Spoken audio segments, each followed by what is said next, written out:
अस्सलाम वालेकुम दोस्तों, आज की कहानी का नाम है सियाने कौवे को मिली सज़ा।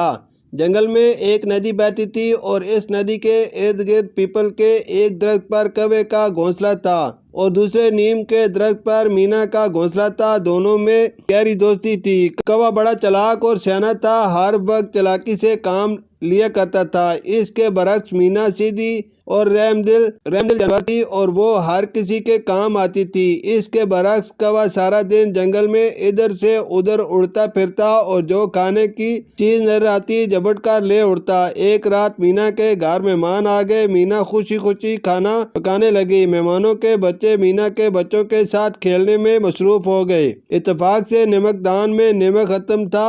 मीना बड़ी फिक्रमंद हुई। अब रात गए, वो नमक कहाँ से लाती। सोचा चलो कौवे के घर से नमक ले आती हूँ। मीना जल्दी से कौवे के घर का दरवाजा बजाने लगी। कौवे के घर में अंधेरा था। कौवा अंदर से चीखा, कौन है, क्यों दरवाजा पीटा जा रहा है। मीना बोली, अरे मैं हूँ भाई कौवे, तुम्हारी बहन मीना। कौवा बोला, ओ शायद मीना मेरे लिए खाने की कोई चीज लेकर आई है। कौवा दौड़ता हुआ दरवाजे पर आया। जल्दी से दरवाजा खोलते हुए मोहब्बत से कहने लगा, ओ मीना बहन, भला इतनी रात गए खुद क्यों आई। मुझे बतला देती तो मैं खुद आ जाता। मगर जब उसने महसूस किया कि मीना के पास तो कुछ नजर नहीं आ रहा तो बड़ी मायूसी हो गई और रुख के अंदाज से बोला, क्या बात है। वो कहे, भाई माफ करना, आपको रात गए तकलीफ दी है। मुझे कुछ नमक चाहिए, घर मेहमान आ गए हैं। गांव की सब दुकानें बंद हैं। सोचा आपका घर तो सारा नमक का है, आपसे नमक ले लूं। मेहरबानी करके मुझे थोड़ा सा नमक दे दे। तुम्हारा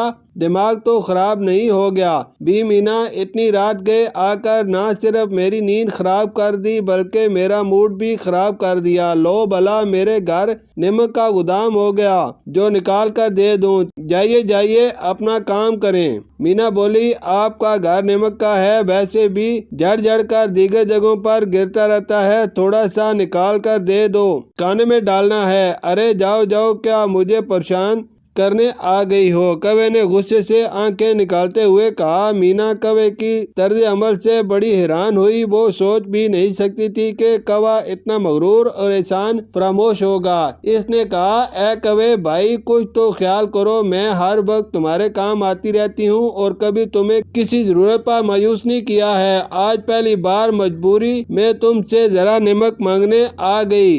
तुम मुझ पर बरस पड़े हो। अरे जाओ भी मीना, ख्वाह मखा लेक्चर न दो। और ये कहते हुए घर का दरवाजा बंद कर दिया। मीना की आंखों में आंसू आ गए। उसे कौवे से इस किस्म की कतई उम्मीद नहीं थी। बेचारी आंसू बहाती घर वापस आ गई। बेचारी मीना ने मेहमानों को बगैर नमक का खाना खिलाया। वाकई कौवे ने बड़ी बेहिसी का मुजाहरा किया था। खाना खाकर सब सो गए। अचानक ठंडी हवा के झक्कड़ चलने लगे और आसमान पर हर तरफ बादल छा गए और फिर बारिश होने लगी। बारिश की तेजी की वजह से दरख्त शोर करने लगे। हवा के झक्कड़ से दरख्तों की टहनियां झूलने लगी। बसेरा करने वाले परिंदे अपने अपने घोंसलों में दुबकने लगे।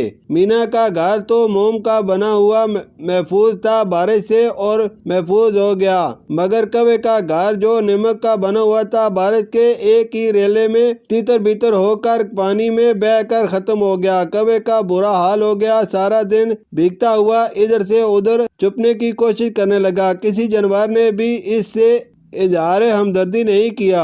आखिर गिरता पड़ता मीना के घर आ गया। दरवाजे पर जाकर आवाजें लगाने लगा, मीना बहन दरवाजा खोलो, मैं मरा जा रहा हूँ। मीना ने जल्दी से दरवाजा खोल कर देखा।